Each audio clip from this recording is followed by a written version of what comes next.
All right. Well, hi. Thanks for doing this with me. Thank you for inviting me. Happy to be joining you today. Yeah. So I watched your TED Talk, which was just lovely. My gosh. Oh, Yeah. thank you. So I feel like talking about that. Do you want to talk a little bit about where that idea stemmed from and why you ended up talking about Sure. imperfection and impermanence and all that? Yeah. Yeah. Well, I was traveling in Texas with my girlfriend at the time, some years back, and we were in a little art gallery, and I saw this book. I think it was called, I think it was just called Wabi Sabi, Okay. and it was filled with Eastern wisdom and Japanese wisdom for artists and poets, designers. And at first I thought I wasn't sure if it was serious or not because the two words sound kind of silly, wabi sabi. But then I realized it was completely serious. And the concepts at first seemed strange and silly to me um, that something that is kind of rustic and natural and unattended to at times is something to aspire to as an artist. And when I explored that concept a little bit more deeply, I realized that this was very special type of wisdom that was mostly lost, especially to our Western minds. And as I started to integrate that into my spiritual life and practice and my work, I realized that it was something that was very much needed in our modern culture, especially with the themes of around perfectionism and comparing with social media and the new pressures that we put on ourselves and how that leads to so much self-sabotage. I think if people could have this deeper understanding of beauty, there would be a path to self-acceptance, and it would help mitigate so much of the mental health issues that surround those themes. Yeah. I work with this woman named Astrid Halverson, and her talent, she has a channel, but one of her great talents is telling me how everything I'm talking to her about is about not accepting myself. So I just loved, obviously, the topic that you chose because it Mm. made so much sense. Yeah. I find myself coming back to that again and again, and also sharing that same insight that so much of any type of internal work or spiritual work or healing work really boils down to self acceptance, which is accepting our past, accepting where we're at right now, accepting the the balance of pieces on the chessboard of our life, and just realizing it's time to make the next move. Yeah. I loved the image that you gave of the woman trying to get the perfect selfie Mm. outside of the smoothie shop. Um, That was another catalyst for the talk, actually, right. seeing Oh, that. okay. And So that was you a know, true and story. that was a true story. Yeah. Yeah. Yeah. But it Yeah. really reminded me, and I had already learned about wabi sabi, and then I could make that connection. Okay, now we have a totally wrong idea about, or I should say, limited idea about what's beautiful. Yeah. Well, and the idea that you brought up in it, which I just love it when people make me think about things in different ways, that it's something to actually aspire to, or that like that's something that makes it unique, and that, it's so obvious, of course, but Yeah, we don't it think really about it is. that It's way. not a complex philosophy. It's just that it's hidden in plain sight. Hmm. Yeah, for sure. I I also really loved your music, so obviously we can talk about that too. Yeah, But yeah, that'd be nice. Can do um, that as well. yeah, so you do most of your music or all of your music with your band? Are you also Todd Fink Well, privately I write sometimes, some or? songs. I'm working on some independent music, some solo work, but for the most part, I prefer to create everything within the context of our band, the Giving Tree Band. which includes my brother, and we have a studio together. So it it feels it feels like the right approach to that creative process for me, collaborating with other artists, and my brother's a producer. So I haven't really Mhm. had any limitations in terms of like the sounds I'm hearing, the songs that come to me, and then being able to manifest them. But lately, that hasn't occupied the same space for me creatively, and that's felt really good because I noticed after years of songwriting that I really wanted to remove all the rules with my podcast, with the TED Talk, with writing, and so on. It was really refreshing to know I can just say whatever I want directly. I don't have to make it rhyme or fit within 3 minutes or all those other restrictions that you operate within as an artist. They have their benefit. It's sort of like watercolor painting is really wonderful. It's very different than like oil and acrylic, but when you expand from there, it can really be, it can like be liberating for some time. Yeah, that's funny. The rhyming thing. Yeah. Yeah. So you're finding other modes of expressing yourself. Yeah, I am. I'm enjoying this podcast world, and I've been doing some virtual talks through the pandemic, and now I'm realizing the potential there to connect with people in more places and even around the world. That's a really wonderful gift that we have, like we're able to do right now. So it's, it's an interesting time to be a creative person. It's a complicated time for musical artists when many are struggling trying to transition from a world where you could tour and sell your your art, your album, your CD, whatever it was, because that was really the only way to listen to music. And then eventually we could sell MP3s, but now everything's in the cloud, everything's streaming. For the cost of a CD in the past, you get access to all the music ever recorded for the most part for for a month. And so Right. navigating that landscape, I think, is a big challenge for artists. And I'm not sure exactly how I feel about all that, but all I can do, like we were talking about with self-acceptance, all I can do is respond in the most positive and optimistic way and make use of these tools so I can connect with people. I can make a song, put it on my Instagram or on Facebook, and reach 10 times as many people as I would if it was a concert that was promoted for 6 months, Right. right? How that translates to making a living, I'm not sure for a lot of artists, but for me, I've never been overly concerned about that. I mean, obviously we have to survive and we have to make a living, but with my time, I'm mostly focused on giving what I create. I mean, to me, to create is to give, and I'm just trying to trust that when you do that, when you give as much as you can to the community, when you're interested in others and you care for others, that things will work out. Hmm. It is a really interesting time for musicians right now. And what's weird about my particular perspective on that Yeah, is that I have always wanted to be a recording artist. So now I'm finding like the world is sort of forced to be what I've always wanted to do. And I'm actually yeah. not having the conversation with myself like, well, should I be touring? Should I be doing more concerts? Because That's how our there's, mind works. It's like when we're meditating, I really should just get the laundry done. And when we're yeah. doing other work, it's like, I really need to slow down.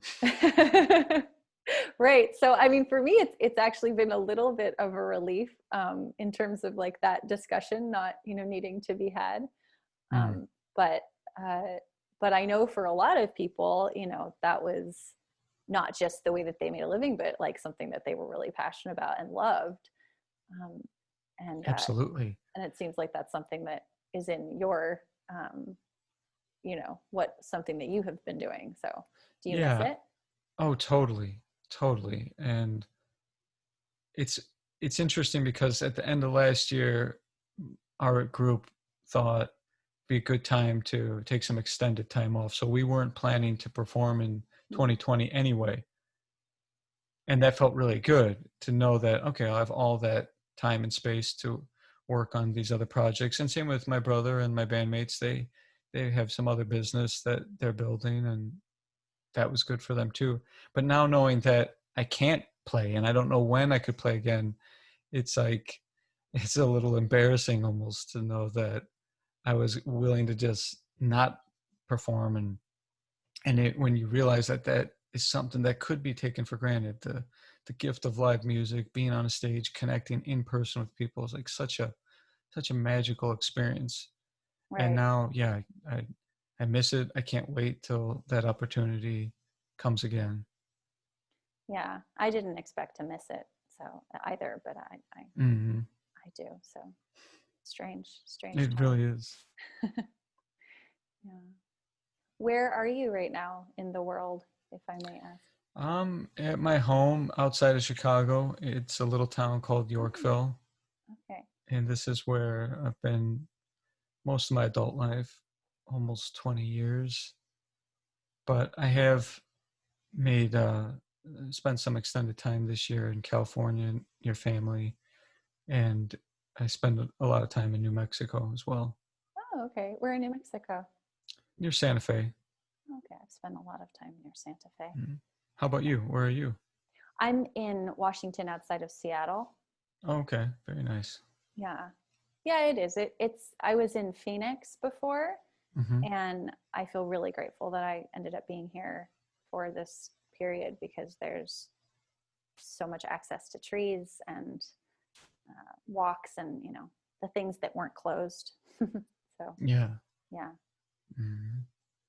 So, Yeah, if you had access to that during those more restrictive periods, yeah, that was a real blessing. mhm. Mhm. Are you in like you said it's outside of Chicago, so I'm assuming it's It's a little not more in a big rural. city. Okay, There's forests and there's trees behind us and nature space. So that's always important to me whenever I think about where I would stay for a while or live, having yeah. access to nature. So is banjo your main instrument? Or do It you? is now, but I started on guitar and I still play guitar. I just got a new guitar last month, and it's like my dream guitar. So I'm getting a lot more back into that instrument. But when you get the paintbrush that feels like it's a part of you or an extension of your your body, it really opens up creative possibilities. That's always been the case for me. Anytime I've even touched a different instrument, that it immediately like unlocks channels to music and to lyrics and songs. It's like each instrument has its own story it's trying to tell. But now I feel like I have the best guitar I've ever played in my life, and I'm grateful. And even if I could afford a good guitar in the past, I wouldn't have even known what the right relationship would be. I mean, I had a guitar in college that cost like $100, and I thought there's no better guitar than this. No guitar can play any better than this. But I had a long way to go to learn about what goes into the craftsmanship of instruments.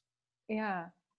The banjo seems so space specific to me. Like it's, I don't know, from the South, uh, or I guess like where where where is the banjo from? Well, the banjo Like Appalachia, has but has some roots in our country in the Appalachian region of America, and it's common in bluegrass, which has been prominent in some southern states like Kentucky, but it has actually has uh, deeper origins in Africa because I it's a I drum had heard that. Yeah. and the percussive nature of the instrument. And it's mostly associated with country music and bluegrass in America, but its application has extended far beyond that now. You can hear it in a lot of rock and roll. If you listen carefully, you'll hear banjo in a lot of Neil Young songs and Bob Dylan and the band, and then country fusion groups like the Eagles.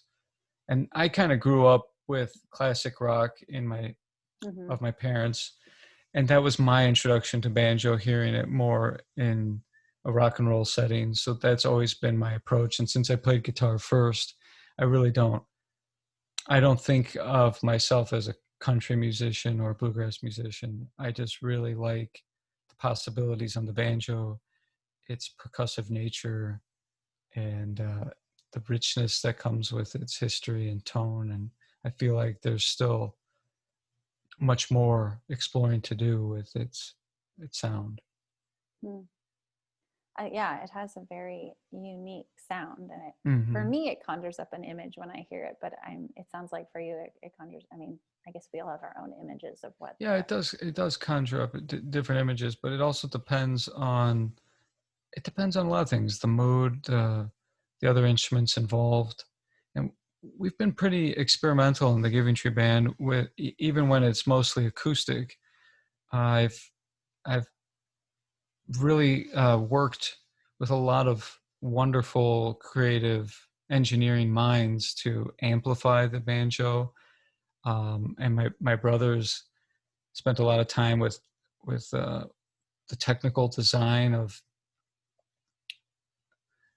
capturing the sound of the banjo, because it's a tricky instrument. With this drum, you can easily get a lot of feedback, a lot of reverb when you're performing or when you're in the studio, and so it takes a lot of ingenuity to organize the sound of the banjo, and our group has been really proud to be able to take just the volume of the instrument to the levels of like electric guitars and electric bass and electric drums, or live drums, and be able to get the banjo to get over the top of all that. And it's been such a successful project just trying to amplify the banjo that we've had so many other artists reach out for advice and guidance and to consult with us just to figure out how they can get their banjo to be integrated into a rock and roll sound. Oh, that's awesome. I Hmm. feel like that's what happens when I hear somebody record harmonium really well. I'm like, how did you do Sure, that? sure, right? It doesn't record very Because of well. its acoustic nature, and when you have naturally louder instruments or more percussive instruments, it can kind of get lost in that. But yeah, it's a What similar what approach. is percussive about the banjo? I feel like that kind of surprised me. When you pluck it, is there actually like Well, something being hit usually that it's means played side? with a thumb pick and finger picks. So you're actually striking the strings with at least three fingers conventionally. Okay. And so it's really all about attack, because it's its tone is bright, and it doesn't have a lot of sustain, like compared to the guitar or a piano when you can press the pedal on a piano, or of course something like a violin or a harmonium has much more sustain of tone. The banjo's sound decays very quickly, which is partly why players play it so quickly or play so many notes and give it that accelerated rhythm. It's because the notes don't last very long. So it tends to take on more rhythm than melody. Hmm. The melody is often performed by singers, by violins, organs, piano, but banjo typically is more of an accompaniment instrument. And that's something that we try to work around too, because yeah, ordinarily you think of it as having that percussive nature, but we've amplified the instrument, and I've had a custom banjo built with um, electric guitar pickups with what's called humbuckers, so that it can be played through an electric guitar amp, and even with distortion and effects racks and so on. So yeah, it starts there, but there's a lot of places you can go with it now. Wow, that's really cool. Yeah, I think it's neat. It's fascinating. And like I enjoy that part of the musical process as much as performing or songwriting and recording. The construction of the instruments and the construction of the sound. That's really neat. I had never asked questions about banjo before, and I really appreciate Yeah. your your knowing. Um, Sometimes I ask people questions about things that they talk about, and they're like, "Well, I'm not really, I don't really know a lot about that." Well, But I'm and I just a still don't curious feel like I know person. much about it, but I have spent a lot of time in working with who I think are just geniuses, like the founder of EMG pickups. Pickups are um, the way that the sound is transduced from the strings and captured as a signal that can be sent to amplifiers. And there's so much science that goes into it. But Rob Turner at EMG and I have connected. I discovered a banjo pickup that he created that was truly innovative and brilliant and allowed the instrument to be able to perform in a way that previously was only reserved for fully electric instruments while preserving the integrity of the tone of the banjo. See, that's the challenge when you try to amplify an acoustic instrument. Same is true with guitar or even the harmonium, Right. that if you change the sound too much, when you're converting the signal from the strings, that you lose too much of the tone. That's always the challenge, is preserving the tone and increasing the volume. Mm. So I've been able to work pretty closely with that company and see how people whose entire lives and work is dedicated only to amplification and the science of acoustic amplification and electric amplification. So it's neat because there's a whole other world there where people are as passionate about what they're creating as artists, the artists are. And I Yeah. mean, I consider them artists too. It's just a behind the scenes artist. Yeah. It's it's interesting to me too that you were playing the banjo for that TEDx talk Mm. about impermanence, and you're talking about how it doesn't have much sustain. Hmm. When you when you have the racks and effects and all that stuff, are you adding sustain to it? Like, are you? Sometimes, yeah. Sometimes adding sustain and phase and chorus, yeah, to create different effects. The effects create different textures, and that impacts the mood of the music. But it also takes the banjo into new territory, I think, because that's not how it's conventionally used. Mm-hmm. But yeah, but the banjo just acoustically and its natural brevity of sound and tone is sort of like a Buddha board. If you've ever seen one of those, No. it's a little canvas for painting with watercolors or just painting with water. But after about an hour or so, maybe less, the image that you paint on it is gone. And it's for helping people to be able to sit with impermanence and actually feel the decay and work on accepting that. Similar to the way Buddhist monks create mandalas Yeah. with sand, and they take all this care and time, weeks or months, to make this exquisite piece. Then they look at it for a few moments and then they just get out the brooms and they sweep it all away. Yeah. It's for living in the present moment, for learning to let go. Yeah.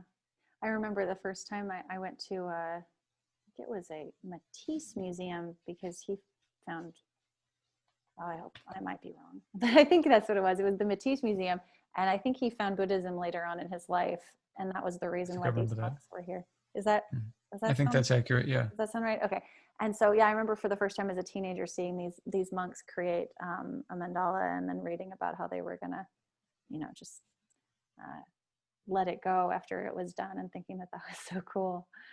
Um, Yeah. And it's hard for a lot of people to let go. mm-hmm. especially artists, we start to feel attached to what we think we create, but really it's more like what comes through us, what's utilizing the organs in this body, the the sense organs of perception, and it's channeling through people. And you never know, like, where it's going to come from. It could be coming from dreams. I mean, so many of our songs have been pretty much written in dreams, and then you can, if you're fortunate enough to remember it, you can recreate it. But when I see it in that light, it helps me with acceptance, because I don't see it as something that is mine. Mm-hmm. I mean, especially when it's something you put out for others and you share with others, it takes on its own life, and it becomes what it becomes for other people, and it's theirs as much as anyone else's. Mm-hmm. That's interesting that your songs come from, a lot of them come from dreams. When I was listening to your music, it sounded very dreamy and uplifting, and but it was. I'm not very great at describing describing music. I just enjoy it, but like it was sort of swoosh, you know, like it was it was swooshy. I don't know, like kind of like Swooshy's a good word. yeah, swishy. Let's use onomatopoeia. Uh, yes. I'm not a music reviewer. Me neither, but I think that works, you know, swooshy, and yeah, so that little bit of ephemeral quality. And I think I appreciate you saying that, because that that is definitely something that we hope comes through in the sound, that the magic of music. And it's not so easy to create that kind of dreamlike feeling with acoustic instruments. Mm-hmm. Obviously, with synthesizers and computers, you can create a lot more textures. So doing that in a group that's predominantly acoustic, I think is special. How far do you take the acousticness? Like, do you guys record on tape, or do are you accepting the digital recording techniques? We usually do everything digitally now. We've had experiences in the past where we've used analog captures, uh, but only one album, or one or two, no, two albums, shoot, maybe even three albums, have been entirely acoustic, uh, but only one, two, or three, I can't remember, have been not only acoustic but all live in the studio. Oh, So wow. everybody's playing at the same time. And then later we started getting into overdubbing and having one track at a time, or one player at a time. We've approached it in different ways, but no, we don't feel any particular rules with that. We'll have music now, song recordings now, that are mostly acoustic, but may even include some synthesizers, some computer generated tones, some electronic music. Yeah, so we're pretty open to all approaches. Yeah, that's cool. Mm. I was recording with this man in Phoenix, and he was from the older era. He had all his such amazing equipment, cool guitars and stuff that I don't play, but the person who was who was recording with me did. But he processed my vocals, I think, through an analog board, and I mean, it was That's what we do. it was Yeah, awesome. Okay. yeah. And it can create a certain warmth that's hard to put into words, but it really can make that come alive. Um, like the analog board we use, it's old. It was popular in the 80s, a little bit in the 90s. It's similar to what Tom Petty used on some albums like Wildflowers, if you remember that. I think Mm-hmm. that was early 90s. But there's a certain warmth that kind of cradles all the acoustic instruments. Yeah. Yeah, it was interesting because to his ear, like there were some things. One of his approaches was to use a ton of microphones for for recording one instrument. So you're getting all these different angles, but it created kind of like a tape hiss almost, like it created like extra noise in the, and it wasn't something that bothered him, because I guess that was something that you would hear on older recordings, you know. Sure. And for me, I was like, you know, I don't think I really want that artifact in this recording. Do you guys how do you guys feel about having sounds like that? Do you prefer them, or like actively I seek mean, to put them in? again, I would come back to wabi sabi. Yeah. If it's something that you're artificially generating, no, you know, I wouldn't necessarily want to keep that, but sometimes that can happen organically. And depending on what that artifact is, it can really be something that is spontaneous and magical and may never happen again. I mean, it could be something that just happened in such a way. It could be because the battery was going out or something and gave a certain kind of hum or buzz that enhances the experience. So it just depends. But we, you know, everybody in our group has a little bit different feeling about that. I know a couple of us are mandolin and keyboardist and guitarist Norm. He loves this concept of wabi sabi also. It's so, when things happen, if a mistake happens, even, I mean, he can be pretty excited about mistakes even, and feel as though like we'll never make a mistake like that again. We could try over and over and you'll never be able to fail in quite the same way, and therefore it's worth preserving. What does that look like? Like you play a wrong note, or like you stop and then start again? Like you would keep that as part of the track? Yeah, it could be anything like that. It could be a certain kind of buzz or a slip of a plectrum, or the way the hand accidentally touches the wrong string and creates a certain kind of dissonance that, you know, may be nearly impossible to discover again. It could be any of those things. That's really interesting.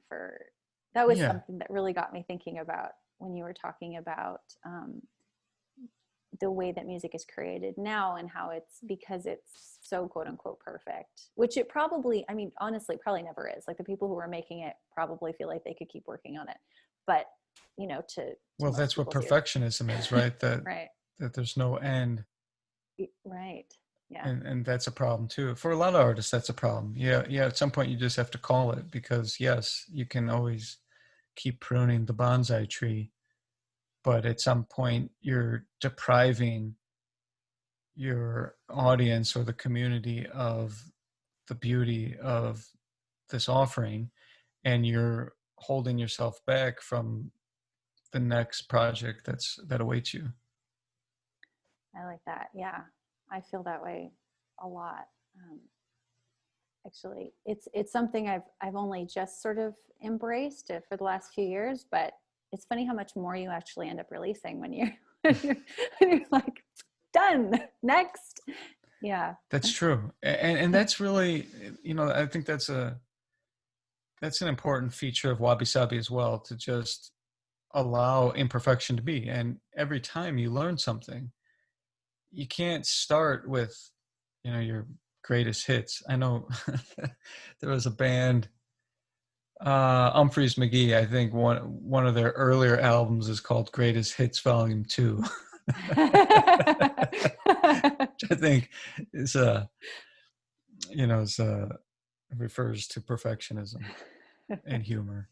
It was funny because the day that, and now I don't even remember who suggested that I contact you, but somebody did. I had the kind of like a call out to like, who should Jenny? I get? Yes, that's right. Absolutely, that was exactly it. She's great. Yeah, but I don't even know where I was going with that. Oh yes, I had just discovered that Alanis Morissette now has a musical. So now has a Broadway musical called Jagged Little Pill, or it has for a year. I'm really late to the party. But I rediscovered her song Perfect. And as I was listening to it with my, my fresh ears, because I listened to that music when I was a teenager, I was like, oh my God, that's like a conversation that I have with myself. Like, it's not just, I don't know if you know that song, but it sounds like parents talking to their children about how they need to improve and whatever. But I realized, well, no, that's the conversation that probably a lot of us have with ourself, like, why aren't you better? Oh yeah. Yeah. So it was cool that I also on that same day listened to your TED Talk. That is very cool. Little, And I yeah. gotta check that out from Alanis. Yeah. I think I would dig that. Yeah. But yeah, it's kind of a crazy disease actually, because I don't, like we were saying, like the disease of perfectionism is that there is no perfect. Right. Nothing that we would all agree on. Yeah. If we tried to pick the perfect pizza or ice cream sundae, we probably wouldn't get very far before someone doesn't want nuts or someone doesn't want jalapenos on the pizza. So what is perfect? Our brains evolved to really want and to believe that there are these neat categories for everything.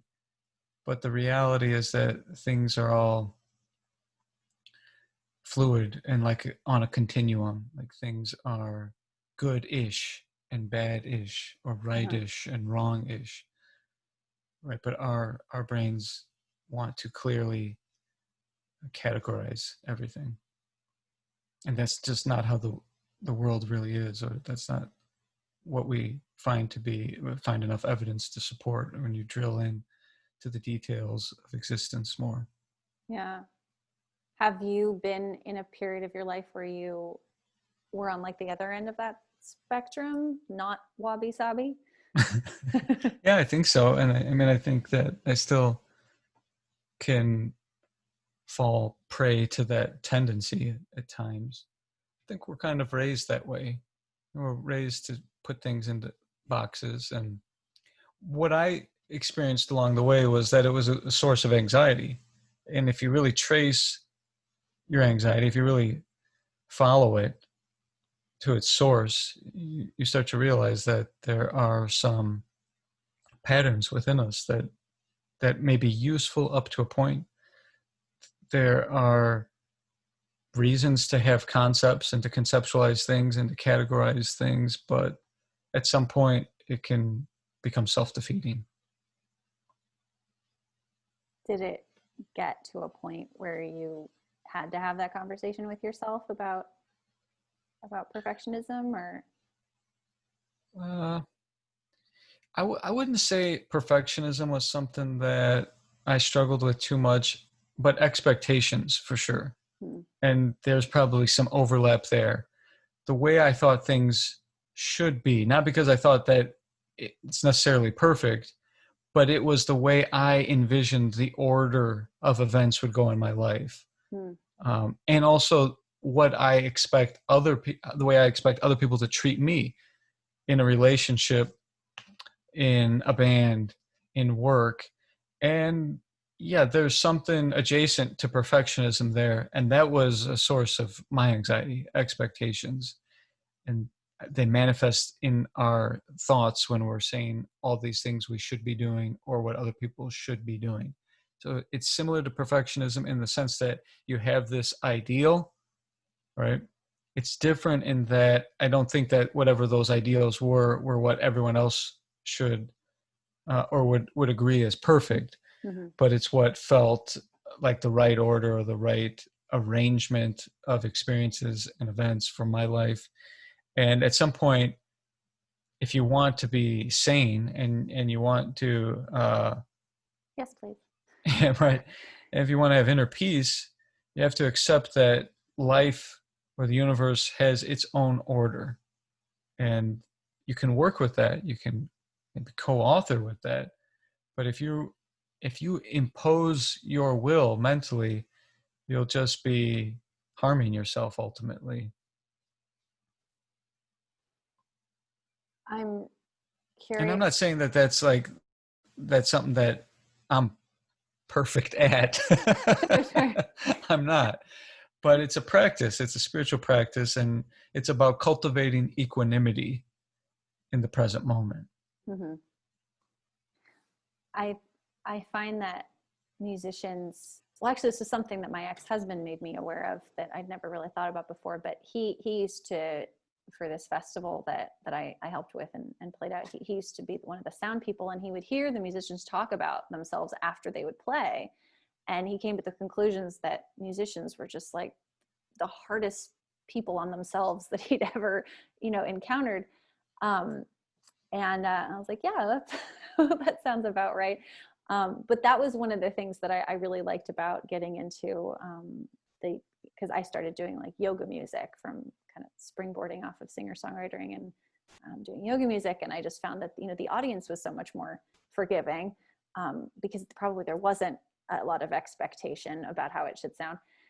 And I wonder whether that's something that you've encountered a lot, where you get off stage and you just like go, well, my God, I could have done so much better.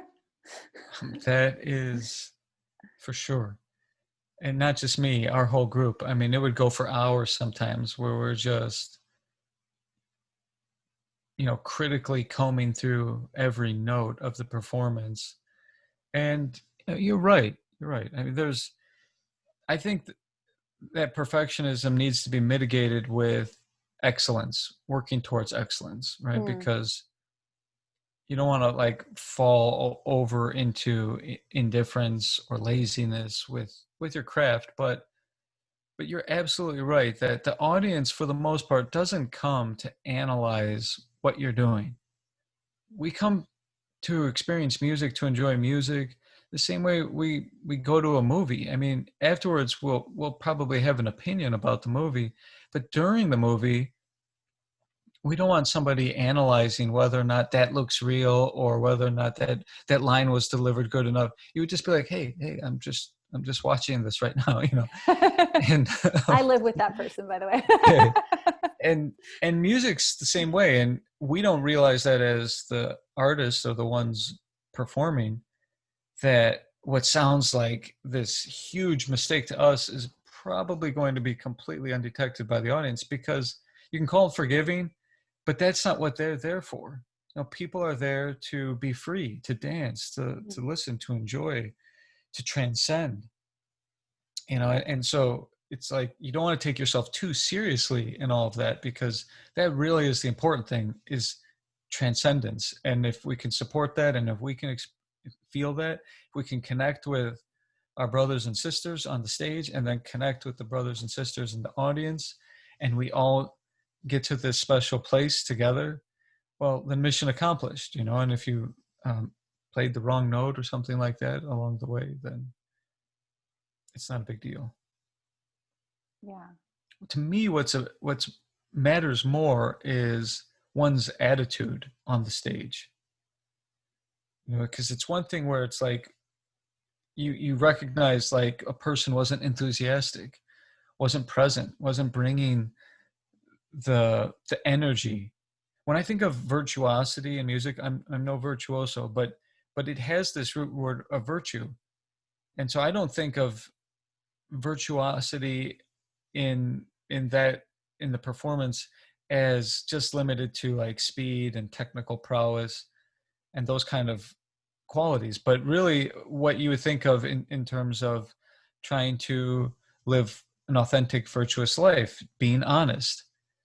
Was it delivered honestly? Was there integrity behind what you're playing, or was it arrogant, or was it um, unfocused? Right. And so there's so many of those values that we can actually bring to our playing. And I tend to look at it in that way. If I know my bandmates were going for it because they were on the pulse, they were attempting to bring the best of themselves to the moment. And if you're really going to do that, I mean, it's gonna be like surfing. You could fall, right? If you play it safe and you don't go out into the deep end, yeah, uh, there's low risk there. But but I have no problem with people really trying to bring the best of themselves to the moment, and that may mean something happens that in a conventional sense you would call a mistake, but I think the real mistake, if there are any, would be to just miss the gift of the offering, miss the gift of the the circular connection with the audience. They're listening, they pay attention, they're dancing, they're giving, and we're receiving that energy and giving it back. And it's magic. It's like the closest thing to magic that I'm familiar with. And it would be disappointing to have not been fully present for it. Hmm.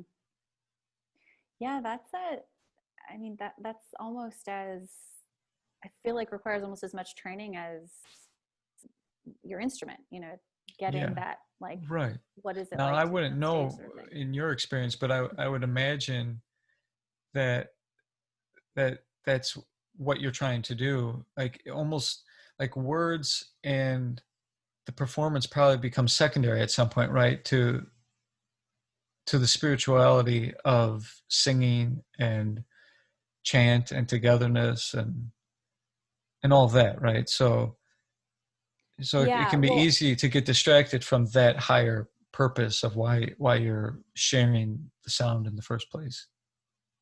yeah. Well, I would say that actually that's something that's been kind of a gift of chanting mantra. I don't do it as much anymore. It's been maybe about been a little while since I've released anything that was mantra, I think. Maybe like a year. But because I'm sort of transitioning into doing more singer-songwriter stuff again. But that was sort of the gift of it, is that because there's not a ton of lyrics and most of the musical instrumental element is repetitive, as well as Mhm. that you can kind of lose yourself in it. um, the most important part becomes people having a good time, you know uh, Right. it doesn't feel like so much of a performance because it really isn't. Right. Yeah, And I kind of feel that about rock and roll, even. exactly. Yeah, so it's not that it is so different, it's that the way that we think about it might be. Mm. Yeah, so it was good training. Yeah, thank you so much, Todd, Oh for yeah, doing this has this. been great. I Yeah, love talking about creativity and spirituality and I can all of tell. it. So yeah, I appreciate making time and thinking to invite me. Yeah, absolutely. I will thank Jenny. Yes, please do. Yeah. So if people want to find out more about you, and I'll include these links in the podcast notes, you want to just share Yeah, where to find you? they're welcome to visit my website, michaeltoddfink.com. And there you will find links to my music and to our band, the Giving Tree Band, and events that I'm a part of.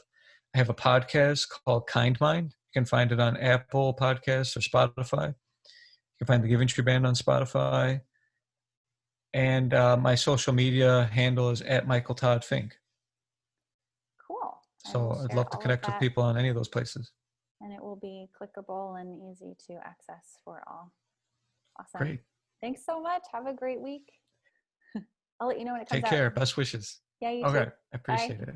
Bye.